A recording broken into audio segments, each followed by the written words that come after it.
Well, it is WesTex Wednesday, and joining us now live in our studio is Dr. Beck. Before we actually had the chance to talk about breast cancer and early detection, but now we're going to talk about men's health. Thank you so much for being here today. Thank you for having me. And so our topic is testicular cancer. It's Correct. not something that seems to be talked about as much. What can people know specifically about this type of cancer? It represents a little bit over 1% of the total number of cancer cases in men throughout their life. Again, the key with testicular cancer as far as getting the best results once the diagnosis is made is early detection. And really the best way to do that is men to do a testicular self-examination. Should be done about once a month. It's not difficult, but the earlier cancer is picked up, just like most cancers, the earlier it's picked up, the better the results. And what are you looking for? Because I know with breast cancer, it's lumps. Is that kind of the same thing? Right. Yeah, and usually it's painless, the lump that is, and it can occur on either one or both testicles. Most often it's in only one testicle, and usually they're painless, but sometimes men will actually feel kind of like a heaviness in their scrotal area and some vague discomfort, maybe either in the low back or in the kind of the groin area. And this is so interesting to me because we are used to talking about breast cancer and there's so much information about it. But of course, you know, as women, we have different tools in our shed. We have a different biological makeup. So it's interesting to learn more about how the opposite sex is affected by this.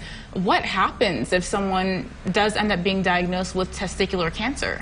Well, first of all, if a man does notice a bump in one of their testicles, they should seek medical attention. There's various ways to help diagnose that. Ultrasound, there are some blood tests that can be done also to see if there's elevated levels of certain hormonal levels that increases the likelihood or the concern for testicular cancer.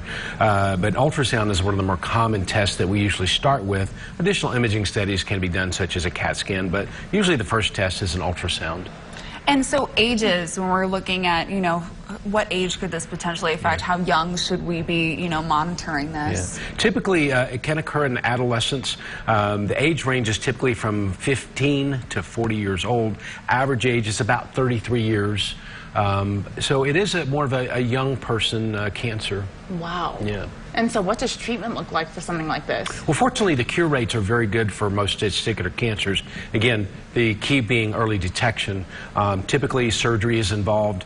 If the cancer has spread outside of the testicle itself, sometimes there may be other things involved, such as chemotherapy and/or radiation. But again, that is, you know, not my area of specialty. That's a urologist or cancer specialist would make that kind of determination. Definitely a two-part question here, because I want to know if it's genetic, but I also want to know that if you are diagnosed with testicular cancer, can you have children? Yeah. To answer the first part of your question, well, let me answer the second part first. Yes, the answer is yes to the second question, unless it involves both testicles. But again, it's more common to involve one testicle. So if the testicle is removed, a man can still procreate with one testicle.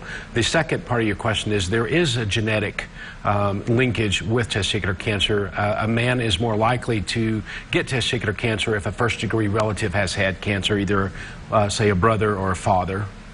Very important information.